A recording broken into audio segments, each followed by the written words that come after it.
Ageo, capítulo 1. Todo el capítulo de Ageo, del 1 al 15. La palabra de Dios se lee en el nombre del Padre, del Hijo y del Espíritu Santo.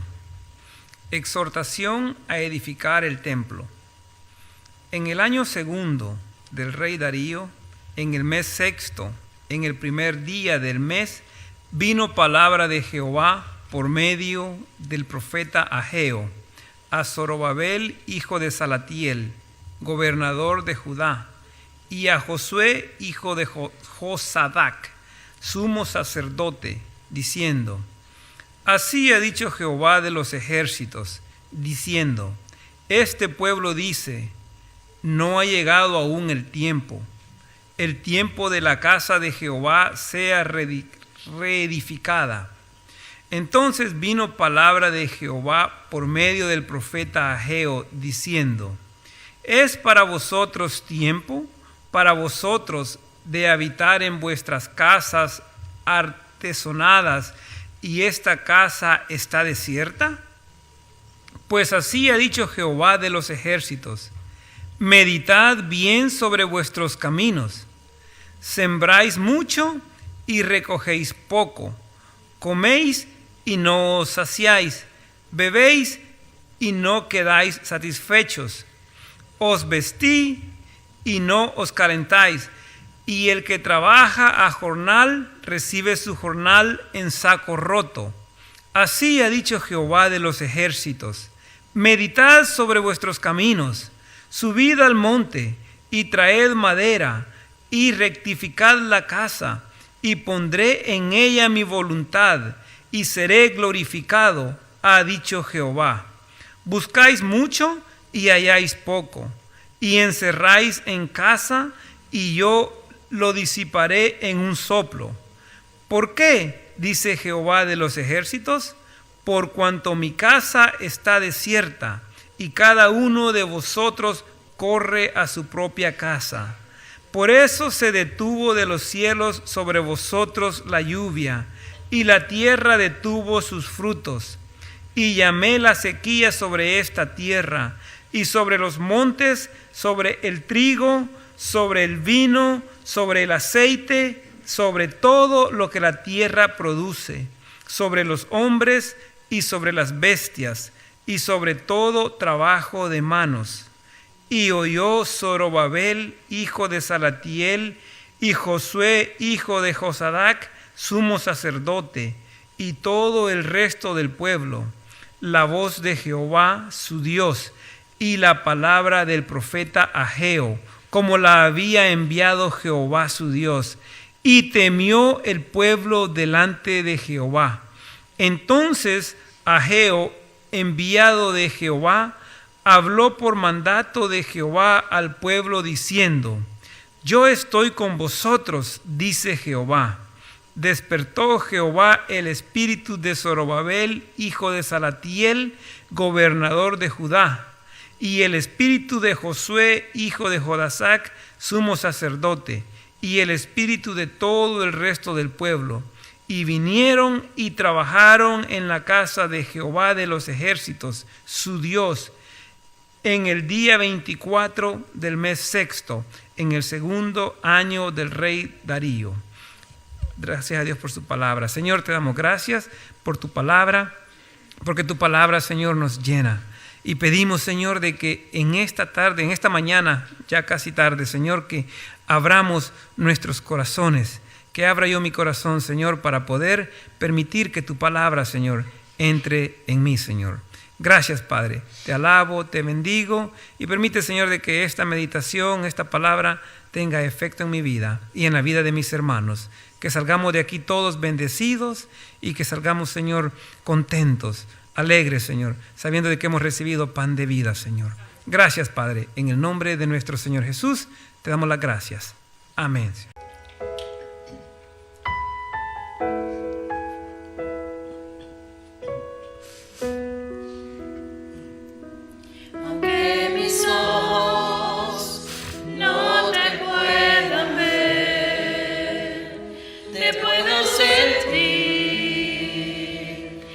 Estás aquí.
estás aquí.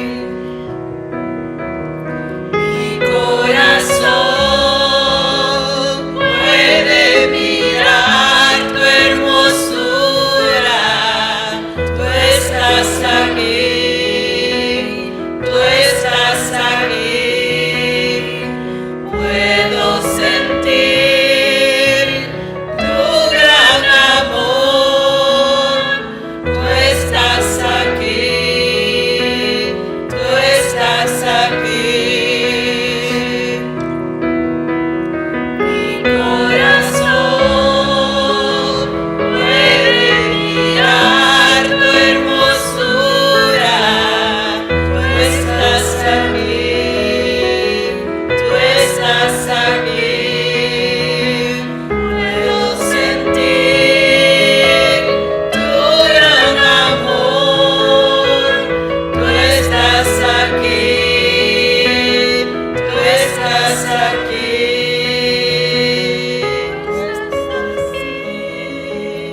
Tú estás aquí,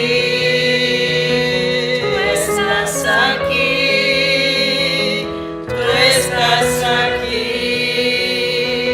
Me deleito en ti, Jesús, y en tu presencia. Me deleito en ti, Jesús. Tú estás aquí.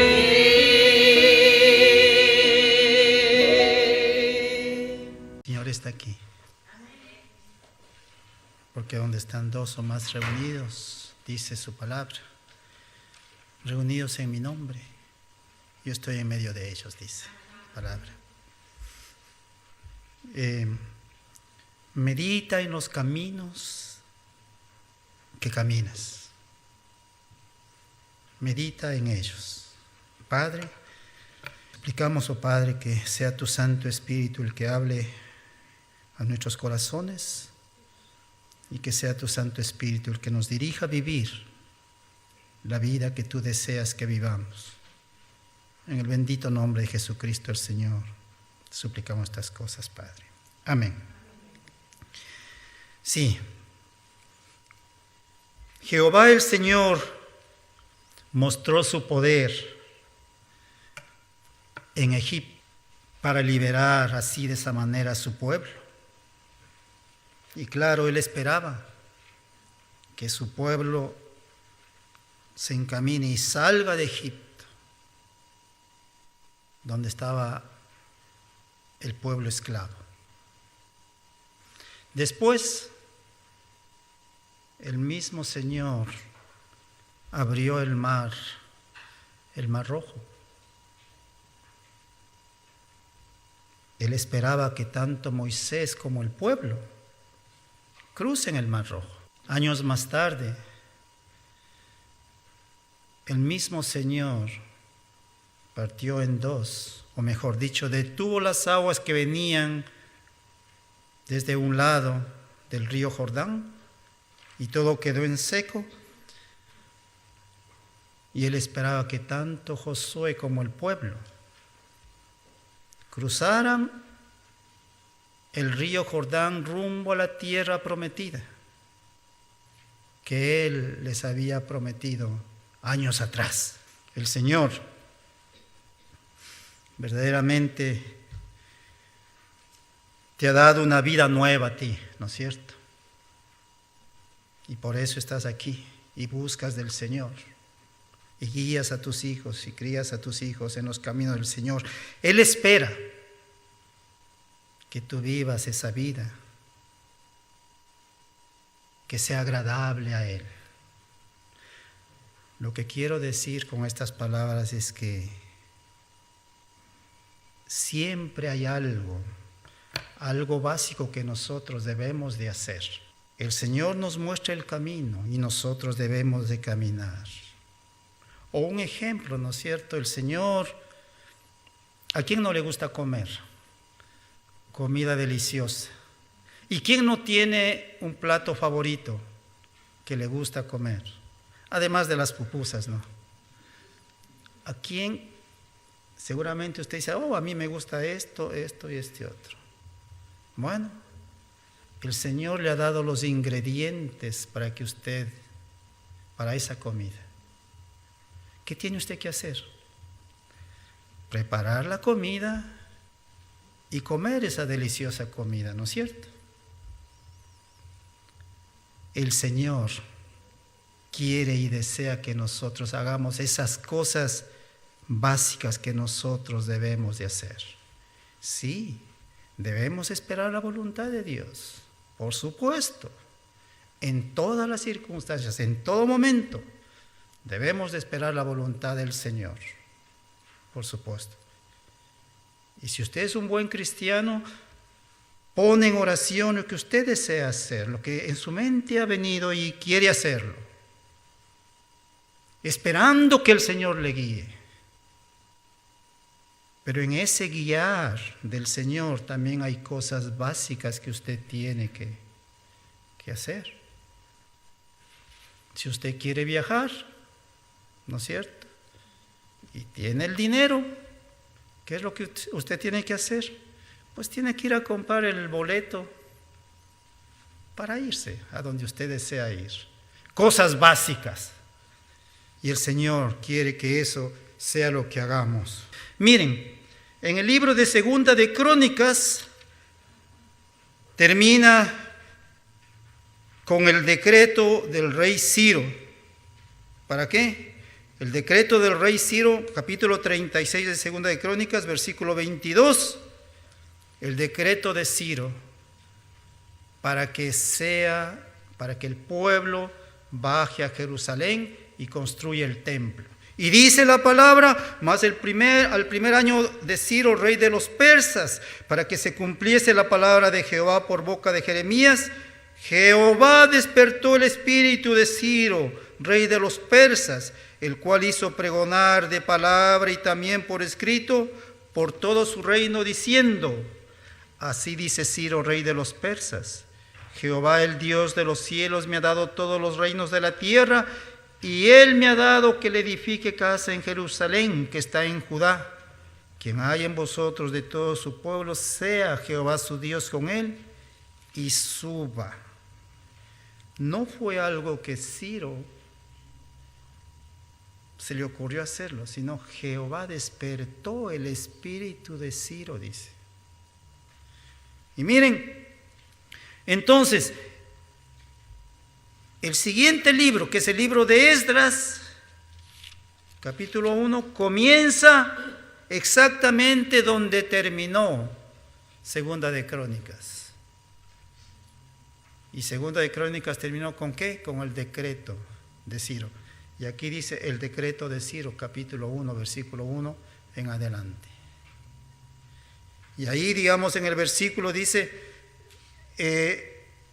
versículo 3, quien haya entre vosotros de su pueblo, sea Dios con él, y suba a Jerusalén, que está en Judá, y edifique la casa a Jehová, Dios de Israel. Él es el Dios, entre paréntesis, la cual está en Jerusalén. Él reconocía que verdaderamente él era Dios. Así como Nabucodonosor años atrás había reconocido que Dios, el Dios del cielo, era el verdadero Dios. Él dice, el Dios de Daniel es el verdadero Dios. Y sí, entonces, en los dos libros, tanto de Segunda de Crónicas como de Esdras, vemos claramente cómo Dios utiliza al rey Ciro como un instrumento en sus manos. ¿Para qué?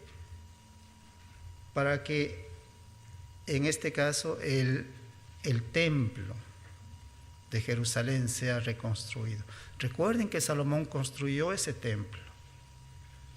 Y ni siquiera él hizo los planos. David los hizo, ¿sabían? Y fue guiado por Dios, David, para hacer esos planos. Y David quiso edificar la casa, pero Dios no se lo permitió. Mas tu hijo, él me edificará casa. Y claro, al dedicar Salomón el edificio, el templo, dice, bueno, los cielos de los cielos no te pueden contener, más aún esta casa que he edificado. Pero Dios quiso estar presente, su presencia ahí en el templo. Entonces miren, este templo había sido destruido 70 años atrás, había sido destruido. Si ustedes leen en el libro de Jeremías, los últimos capítulos, van a ver, digamos, cómo está descrito, cómo fue conquistado Judá. Está descrito ahí. Y por 70 años estuvieron el pueblo de Judá allá en Babilonia. Entonces, pasados los 70 años, Dios despierta el espíritu de Ciro y dice: hagan esto. Y les manda a reconstruir el templo, ¿no es cierto? Pero miren, es el mismo Dios. Es el mismo Dios el que dice por boca de Ciro, el que vayan y reconstruyan el templo. Es el mismo Dios el que les ordena hacerlo. Es el mismo Dios.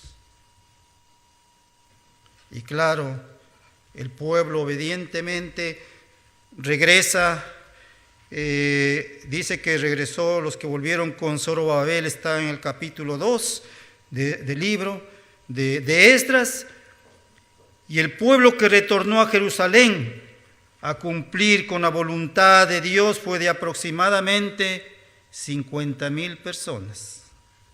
Si usted lee en los versículos 64 y 65 y hace las sumas correspondientes, van a salir 49,707 personas, aproximadamente 50,000 personas que bajaron. No era un pueblo, no era un pueblo pequeño, aunque no era un pueblo numeroso, pero era un pueblo de 50,000 personas que regresaron a construir. ¿Para qué? Para hacer la casa del Señor.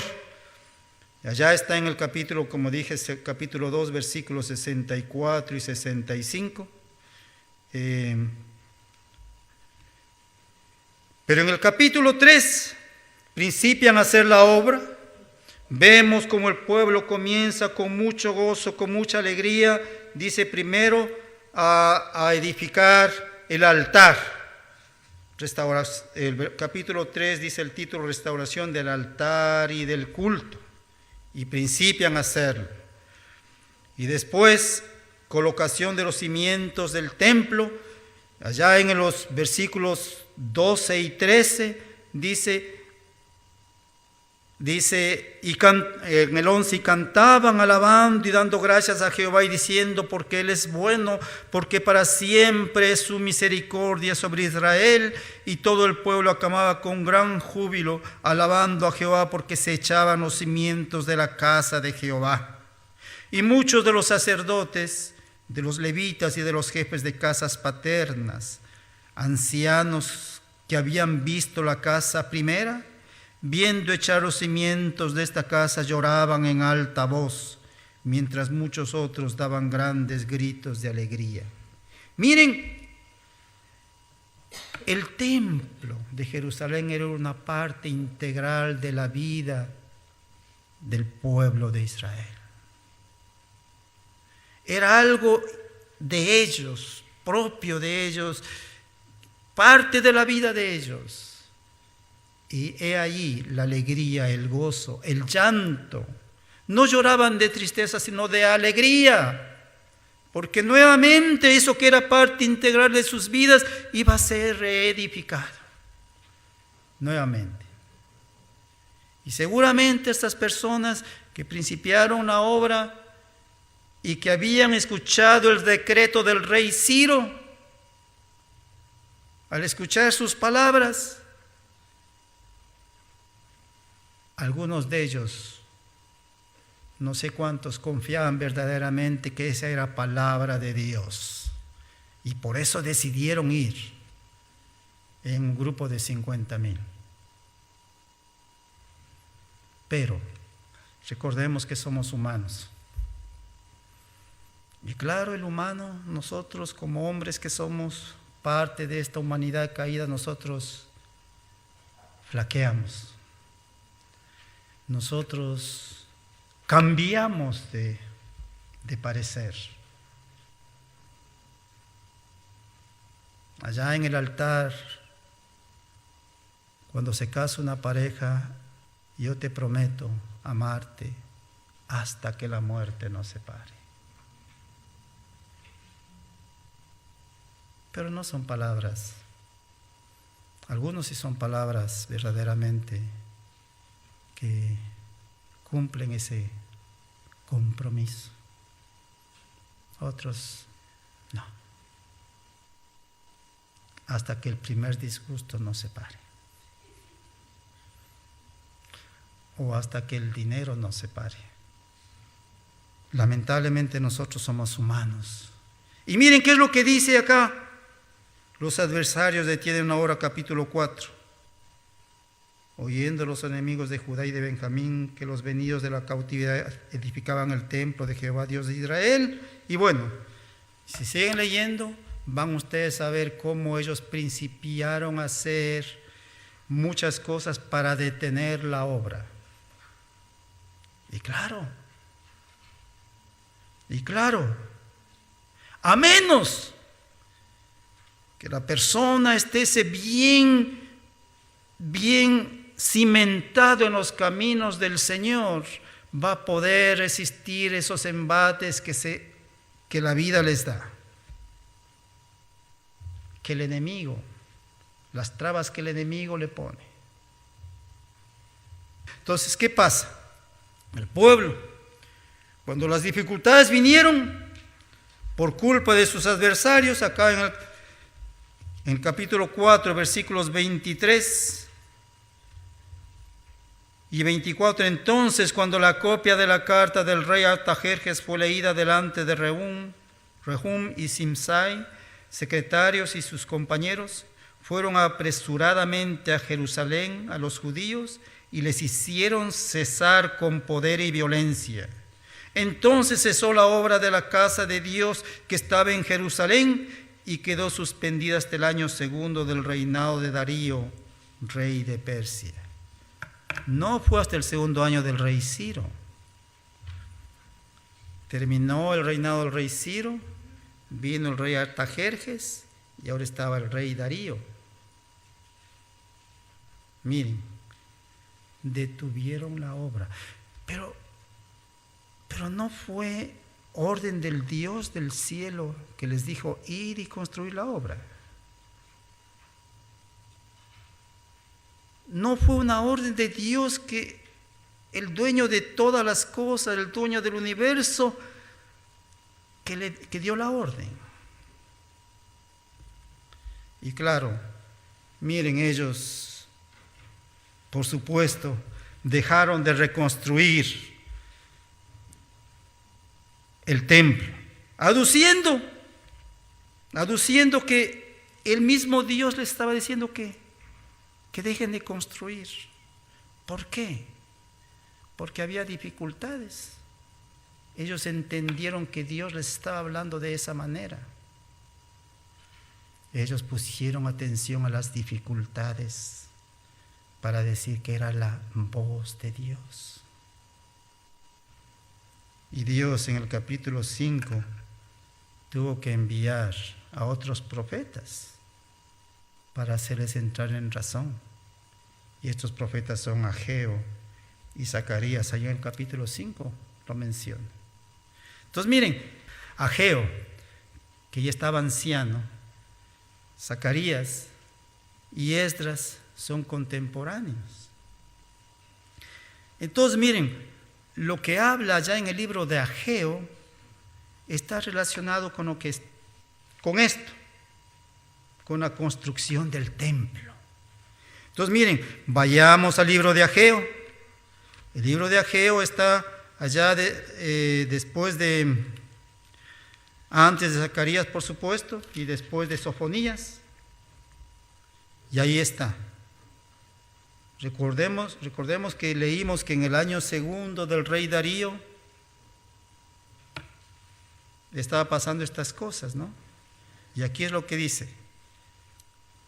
Y en el año segundo, Ageo 1, en el año segundo del rey Darío, en el mes sexto, en el primer día del mes, vino palabra de Jehová por medio del profeta Ageo a Zorobabel, hijo de Salatiel, gobernador de Judá, y a Josué, hijo de Josadac, sumo sacerdote, diciendo, y bueno, así ha hablado Jehová de los ejércitos, diciendo, miren, este anciano profeta, Dios lo usa para ir y llamar la atención de este pueblo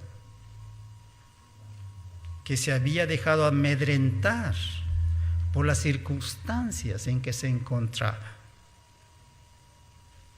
Muchas veces nosotros también, las circunstancias que pasamos nosotros nos hacen tomar decisiones, nuestras decisiones, que no vienen del Señor.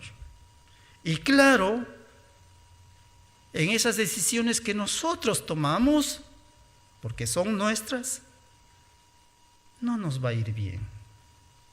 Porque Dios no quería eso para nosotros. Dios no quería. Pero sin embargo yo tomé la decisión de hacer esto y estoy sufriendo las consecuencias. Recordemos que existe la voluntad absoluta de Dios, pero también existe la voluntad permisiva. La voluntad absoluta de Dios es lo que Dios verdaderamente quiere para ti. La voluntad permisiva es lo que Dios te permite hacer. Podemos ver ahí la diferencia ya en el libro de Job. Cómo Dios permite a Satanás hacer lo que hizo. ¿Dios quería hacer eso con Job? No. Pero Dios permitió que eso pase. Porque Dios conocía a Job. Dios conocía. Voluntad absoluta, voluntad permisiva. Y Dios sí te permite hacer cosas, pero que Él no quiere. O dicho en otro ejemplo, siempre utilizamos ese ejemplo, ¿no? Al niño se le dice, cuando está metiendo la mano en la candela, no, hijito, no hagas eso. O cuando está jugando con cuchillo, no, hijito, te vas a... No, le está diciendo no. Y el niño está y hace lo que él quiere. La mamá no quería que le pase lo que le sucede al niño. Pero el niño, lamentablemente, así es lo que aprende. Entonces, miren, el pueblo judío había puesto sus ojos en las dificultades que se le presentaban en la ejecución de la obra. Porque habían dado oídos a los enemigos y les hacen detener la obra. Dificultades. Y con seguridad pensaban que era un aviso del Señor para detener la obra. Pero nosotros debemos entender de que Dios no es un Dios de doble ánimo o que cambia de parecer. Allá en Números 23, 18, ¿qué es lo que nos dice la palabra? Entonces él tomó su parábola y dijo: Balac, levántate y oye, escucha mis palabras, hijo de Zippor. Dios no es hombre para que mienta, ni hijo de hombre para que se arrepienta. Él dijo y no hará, habló y no lo ejecutará. Dios no cambia de parecer. Dios, si mandó a Jesucristo a la tierra para que muera por ti, para que tú seas salvo, Él llegó hasta las últimas consecuencias. Jesucristo murió en la cruz y depende de ti el aceptar a Jesucristo en tu corazón y ser salvo. Y a pesar del derrotero en que el mundo va, el Señor sigue cumpliendo su promesa. Y muchos, es así que muchos vienen a los pies de Jesucristo. Aún en el lecho de muerte, antes de morir, el Señor en su misericordia permite que muchos lleguen a conocerle y aceptarle. Porque el Señor es un Dios que se complace en hacer el bien. Así como el pueblo de Judá, también nosotros algunas veces confiamos más o ponemos más atención a las dificultades. La mayoría de las veces, ¿sí? Ponemos atención a las circunstancias que nos envuelven y pensamos y medimos lo que podemos obtener y lo que no podemos obtener, pero es nuestro propio pensamiento. Es nuestro propio pensamiento y claro, pero dejamos de poner nuestros ojos en el Señor, que es dueño de las circunstancias, que está sobre las circunstancias. Pero nosotros ponemos nuestros ojos en la circunstancia en que estamos viviendo, en que estamos pasando. Como por ejemplo, aquí tengo 3 ejemplos. Por ejemplo, miren, nosotros confiamos en la cantidad de dinero que ganamos. Ah, no, mi hermano, yo no, ¿cómo va a ser? No, sí. Sí, mi hermano. Confía. Y pone sus ojos, su mente en lo que puede hacer con ese dinero. Con ese dinero que ha ganado. Y está bien. Usted tiene que ser una persona organizada. Esto va para acá, esto para acá, esto para acá. Sí, está bien. Pero miren, muchas veces nosotros dejamos de hacer lo que el Señor nos pide que hagamos con ese dinero que ganamos. ¿Qué es lo primero que debemos de hacer? Un sobrecito, lo que le corresponde al Señor, el diezmo. Y nosotros fallamos en eso. Perdóname que lo diga, mi hermano, pero eso no es suyo, es del Señor. Es del Señor y sí, fallamos en eso. Y claro, miren, allá Malaquías, en el libro de Malaquías mismo lo dice, desde los días, capítulo 3, versículo 6, leamos. Porque yo Jehová no cambio, por esto, hijos de Jacob, no habéis sido consumidos. Desde los días de vuestros padres os habéis apartado de mis leyes y no las guardasteis. Volveos a mí y yo me volveré a vosotros, ha dicho Jehová de los ejércitos. Mas dijisteis, ¿en qué hemos de volvernos? Versículo 8, ¿robará el hombre a Dios? Pues vosotros me habéis robado y dijisteis, ¿en qué te hemos robado? En vuestros diezmos y ofrendas. Malditos sois con maldición, porque vosotros, la nación toda, me habéis robado. Traed todos los diezmos al alfolí, y hay alimento en mi casa. Y probadme ahora en esto, dice Jehová de los ejércitos, si no os abriré las ventanas de los cielos y derramaré sobre vosotros bendición hasta que sobreabunde. Entonces miren, ¿sí? Ahora miren. Y nosotros muchas veces, porque fallamos en esto, las bendiciones del Señor se detienen. El Señor quiere bendecirte y tú detienes la bendición del Señor. Y decimos, no me alcanza. No me alcanza. Es verdad que seguramente no le alcanza. Y no le va a alcanzar si es que usted sigue desobedeciendo al Señor. Pero ahí está diciendo, traer los diezmos a dar folí. Y hay alimentos. Y probadme, dice, probadme. Hágalo, mi hermano. Con temor y temblor. Hágalo. Y verá. Pero no lo haga pensando en que Dios le va a retribuir. Hágalo porque quiere obedecer al Señor. Señor, esto he ganado. Así que esto te corresponde. No me alcanza, Señor, tú lo sabes. Y el Señor va a obrar. Créalo. Seguramente algunos de ustedes han tenido experiencias, ¿no es cierto?, sobre esto, sobre este asunto. Yo las he tenido. Pero hágalo. Obedezca al Señor y va también usted a tener esas experiencias. Pero el no obedecer al Señor en esto nos guiará a vivir una vida siempre en estrecho. Siempre en estrecho. Y siempre usted está alcanzado.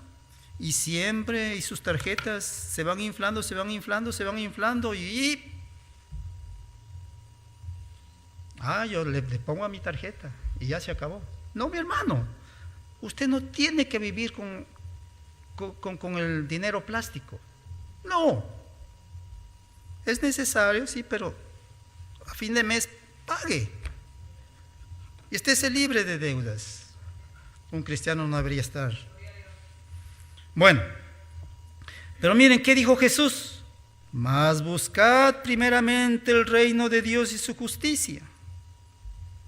¿Y qué dice? Y todas estas cosas serán añadidas. Dar el diezmo al Señor es buscar. Es buscar el reino de Dios. Mateo 6:33. ¿Qué es lo que dice? Leámoslo. Mateo 6:33 dice: mas buscad primeramente el reino de Dios y su justicia, y todas estas cosas os serán añadidas. Entonces, obedecer con los diezmos es parte de buscar al reino de Dios. Otro ejemplo. Eso fue un ejemplo. Otro ejemplo. Esperar hasta estar lo suficientemente preparado. ¿Para qué? Para servir al Señor. Pero nosotros no sabemos si tendremos ese tiempo de prepararnos 100% para servir al Señor. Para limpiar este templo no es necesario prepararse. ¿No es cierto? Para ayudar a un hermano en su necesidad no es necesario prepararse. ¿No es cierto? Y si conlleva lo que va a ser el prepararse, principia a caminar, que el Señor en el camino le preparará, le mostrará, le guiará a hacer de la forma como Él quiere en su vida. Principia a hacer lo que Dios le manda hacer. Principia a servir al Señor. Principia a servir al Señor. Es que no tengo tiempo. Y ese es otro ejemplo, ¿no? Esperar hasta que tenga el tiempo suficiente. Que esté bien descansado o que me retire de mi trabajo. Entonces yo seguiré al Señor de una forma verdadera. Entonces sí, yo sé hacer esto, pero mi trabajo no me permite. ¿Pero quién te dio el trabajo, mi hermano? ¿Quién te da la salud para que puedas trabajar, mi hermano? ¿Quién te dio el dinero y que has comprado tu carrito, mi hermano? ¿Quién te ha dado el dinero para que luzcas elegante, mi hermano? No es el Señor. Entonces, miren, esperar hasta que tengas tiempo, hasta que te retires, hasta que... No, mi hermano. Ahora es el tiempo. Recuerden lo que decíamos la semana pasada. ¿No es cierto? Que ahora es el tiempo. ¿Qué es lo que decía acerca del joven? Que decíamos que no es solamente eso para los jóvenes, sino para todos. En vez de ponerle consejos para el joven, consejos para mí que ahora que tengo tiempo, ahora estoy con salud, ahora estoy trabajando, tengo dinero, tengo mi familia, tengo mis niños, ahora es el tiempo. Antes de que vengan, ¿qué? Los días malos, los años malos en que digas, no tengo en ellos contentamiento. Porque sí llegará el día. Nadie muere de pie. Tal vez en la guerra sí, pero por lo general en la cama, recostados, sentados. Y la actitud de estar recostados en la cama o sentados, esa actitud de cansancio, ¿no? Y que estás descansando. Sí, enfermo, acabado, estás acostado. Antes de que vengan esos días, sirve al Señor. Antes de que te quedes sin un centavo, ayuda, bendice al hermano. Antes de que las fuerzas se te acaben, esfuérzate y ayuda al hermano. Entonces, pero miren, y claro, en Lucas capítulo 12, versículos 19 y 20, ¿qué es lo que dice? Seguramente todos lo sabemos. Que dice en Lucas, dice, cuando dice el rico, ¿qué haré? 12, 19, 20, dice, ¿qué haré? El rico insensato, pero Dios le dijo, y diré a mi alma, alma, muchos bienes tienes guardados para muchos años, repósate, come, bebe, regocíjate. Pero Dios le dijo, necio, esta noche vienen a pedir de tu alma y lo que has provisto, ¿de quién será? Entonces, por lo cual, mira, mientras estás ocupado en tus quehaceres diarios, pon en alto el nombre de Jesucristo el Señor y pon tus ojos, pon tu confianza, pon tu dependencia, pon tu esperanza en el Señor. Mientras vas caminando en tu vida diaria, mientras estás trabajando en tu trabajo, mientras crías a tus hijos, sirve a Jesucristo, comparte la palabra, haz discípulos. Enseña con tus palabras, enseña con tus acciones, enseña con tu ejemplo. Eso es lo que nos dice Mateo capítulo 19, la parte primera, cuando nos dice, id por todo el mundo y haced discípulos. Nuevamente, mientras vas caminando en tu vida diaria, mientras estás trabajando en tu trabajo, mientras crías a tus hijos, sirve a Jesucristo, comparte la palabra, haz discípulos. Enseña con tu ejemplo, con tus acciones, con tus palabras, mientras vas caminando. Y el que camina da la actitud de que está sano. Da la actitud de que es joven, ¿no es cierto? Y es sano, sí. Mientras vas caminando, sirve al Señor. Muy bien, pero el Señor dice por medio del profeta Ageo, versículo 4, la primera parte, es para vosotros tiempo, para vosotros. Ese es el pensamiento. Ese es el primer pensamiento en el versículo. No es todo el versículo, sino es el primer pensamiento.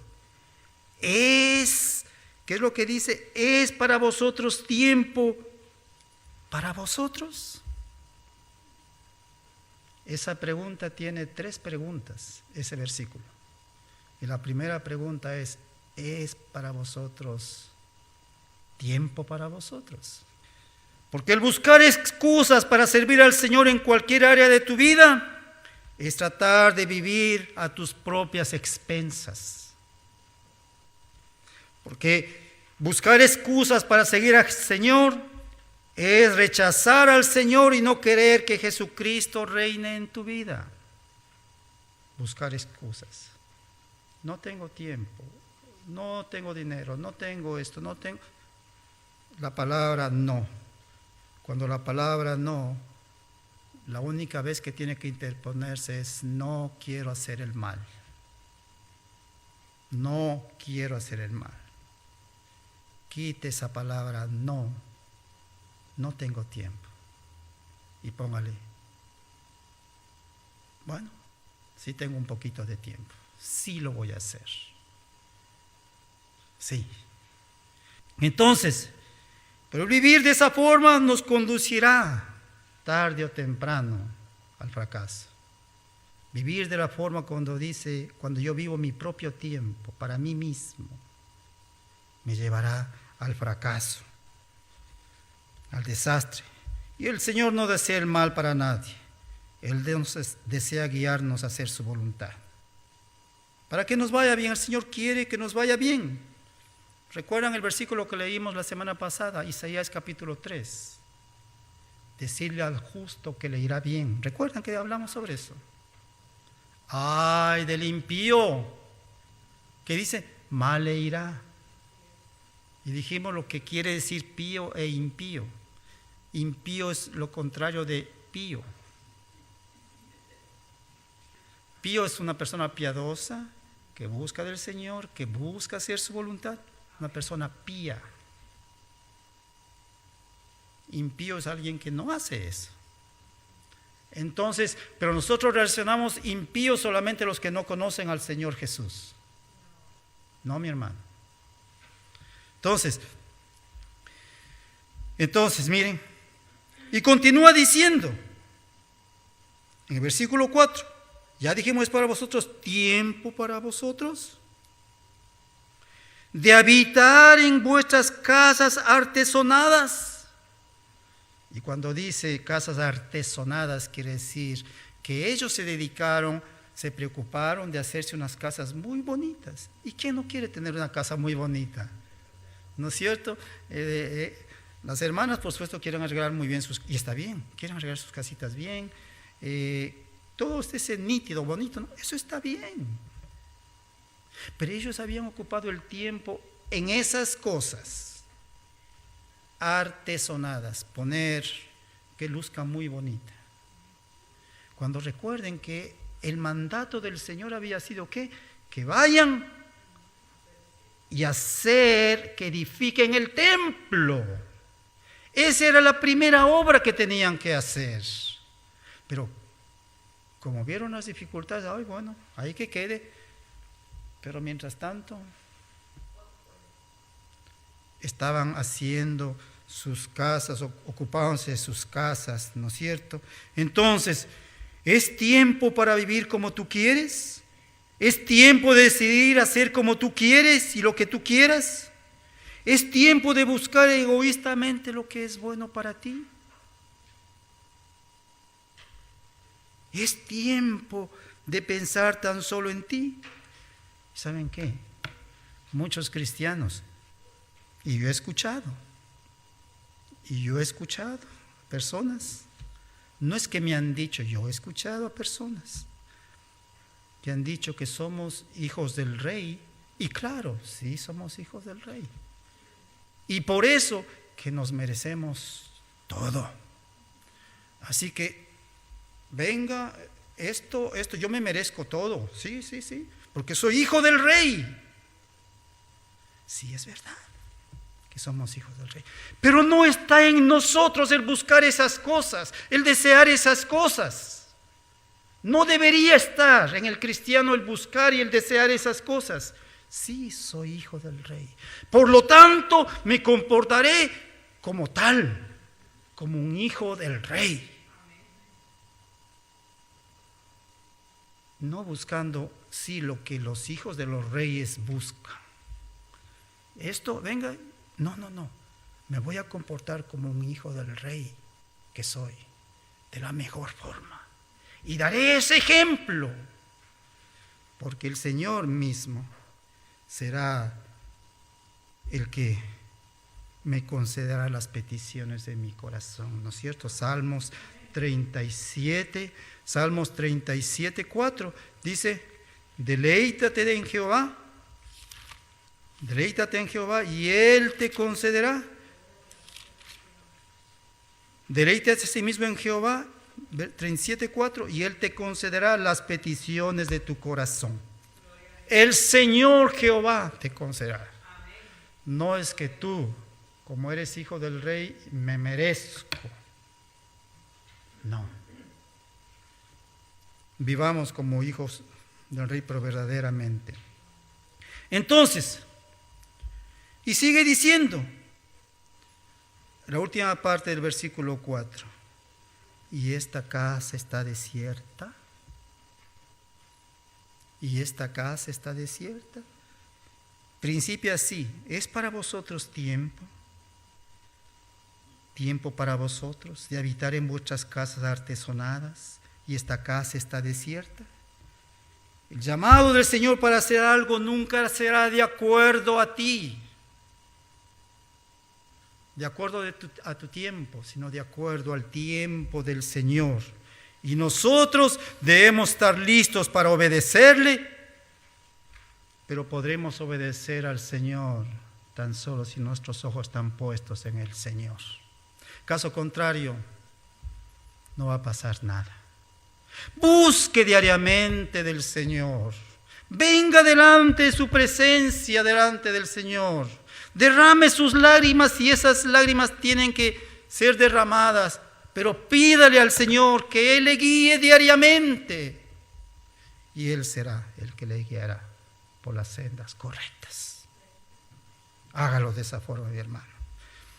Y sí, en el versículo 5, y aquí en el versículo 5 nos vamos a quedar.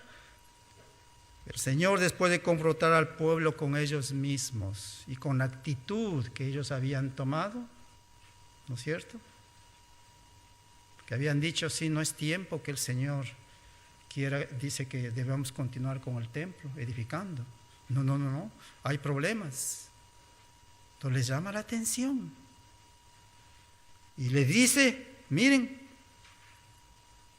meditad bien sobre vuestros caminos. Pues así ha dicho Jehová de los ejércitos, meditad bien sobre vuestros caminos. Y miren, el meditar conlleva el hacer un examen de conciencia. Y perdón la palabra que voy a decir, un examen de conciencia concienzudo. Valga la redundancia. Un examen de conciencia concienzudo. Espero que me entiendan. O sea, un examen de conciencia profundo. Un examen de conciencia minucioso, detallado. Eso quiere decir concienzudo. ¿No es cierto? Hago un examen. Eso es el meditar sobre la forma de vivir, de actuar, de hablar y de determinar qué hacer. Por eso, alguien dijo que una vida no meditada es una vida que no vale ser vivida. Debemos diariamente meditar en nuestros caminos, ¿sí? Entonces, sí, ese examen será con el propósito de identificar las áreas en las que estoy fallando. Identificar las áreas en las que estoy fallando. Ahí estaba hablando con tal hermana y le dije esta palabra que no debería de haberle dicho. Ay, pero ya lo dijo. Entonces, ¿cuál debe ser el siguiente paso? Hermana, perdóneme, necesito que me perdone. Le dije esta palabra, que claro, en mi país no significa nada, no es esto, pero he escuchado que para ustedes no es buena esa palabra. Entonces, perdóneme, mi hermana. ¿No les parece que eso es lo mejor? Eso sería lo correcto. Sí. La palabra dice, ahí dice Pablo, comer carne no es malo, dice. Pero si por causa de comer carne mi hermano, hago caer a mi hermano, prefiero no comerla. Es lo que dice el apóstol Pablo. Y bueno, y con esto vamos a terminar para continuar la próxima semana. Entonces, sí, medite en lo que estás haciendo. Medite en lo que estás haciendo. Medite en lo que estás pensando. Medite en las decisiones que has tomado o estás por tomar. Medite en la forma como te comportas y tratas a los demás. Medite en la forma que hablas. Medite en la forma que sirves a tu Dios. Medite en todas esas cosas y actúa de la forma apropiada. Pero actúa, no te quedes así. Actúa. Si no estás sirviendo al Señor de la forma apropiada, medita en eso y actúa, toma los pasos que son necesarios, pero actúa. Y pídele al Señor que Él te guíe a hacer de la mejor manera. Actúa de la forma como el Señor tu Dios te llama a hacer. Por lo cual, para que actúes, será necesario que tú ocupes un tiempo con el Señor diariamente. Busca del Señor. Les mencionaba al principio de que tenemos reuniones durante la semana. La escuela dominical tenemos aquí cada domingo. Venga a la escuela dominical, estudie la palabra. Estudie la palabra en su casa. Estudie, le enseña a sus hijos. Porque solamente de esa forma podrás tú actuar de la forma correcta. Por supuesto, miren, este llamado de atención al pueblo judío, al pueblo de Judá, fue con respecto a la construcción del templo, a la reconstrucción del templo, ¿no es cierto? Pero también este es un llamado para nosotros, para reedificar nuestras vidas. Amén. Para reedificar en el cimiento, en esa roca que es Jesucristo el Señor. Porque a menos que su vida esté edificada sobre la roca que es Jesucristo, va a permanecer. De lo contrario, vendrán vientos, dice la palabra, y habrá destrucción. Los vientos, los huracanes, usted no los puede detener. No los puede detener. Las lluvias torrenciales no las puede detener. Pero sí las va a poder soportar. ¿No es cierto? Una casa bien edificada va a soportar las lluvias, va a soportar los huracanes. Y no caerá. Si su vida está edificada en la roca que es Jesucristo el Señor, va a poder soportar todos los embates que el enemigo traiga sobre usted. Y permanecerá. Entonces, en los tiempos de bonanza, cuando todo va bien, cuando la vida nos sonríe, miren, cuando no hay preocupación, cuando soy joven, tengo un trabajo, tengo todo, verdaderamente, y si no hay preocupación, es el tiempo cuando más debemos de buscar el Señor, ya que la bonanza en nuestra vida tiende a que confiemos en nosotros mismos. No, mi hermano, yo estoy bien firme en el Señor. No, mi hermano, puede ser. El que esté firme, mire y no caiga, dice la palabra, ¿no? En los tiempos de bonanza, sí, es una vida, y claro, y vivimos una vida un tanto despreocupada. Es el tiempo más peligroso, el tiempo de bonanza. El tiempo más peligroso. Es el tiempo que fácilmente resbalamos. Yo recuerdo hace unos años, estaba haciendo un sol muy bonito y salimos a hacer carne asada. Cuando de pronto una tormenta cayó. Y claro, por supuesto nos mojamos porque estábamos nosotros despreocupados. Tiempo de bonanza, mucho sol, no ha habido llovido ayer ni nada de nada. Pero ese día nos mojamos. Y no hubo carne. No hubo carne. Entonces, Es el tiempo que debemos de poner más atención, por lo cual es el tiempo en que nuestro oído, mente y corazón deben estar más atentos y nuestra mirada puesta en el Señor para escuchar la voz del Señor. Miren, vivimos tiempos peligrosos. Vivimos tiempos peligrosos. Pongamos nuestros ojos en el Señor, porque Él nos ayudará a vivir de la forma que el Señor quiere. La próxima semana continuamos. Padre, te damos gracias, Señor, por tu palabra. Señor, ayúdanos, Señor, a vivir de acuerdo a tu voluntad y a hacer tu palabra, porque es en el bendito nombre de Jesucristo, Señor, suplicamos estas cosas.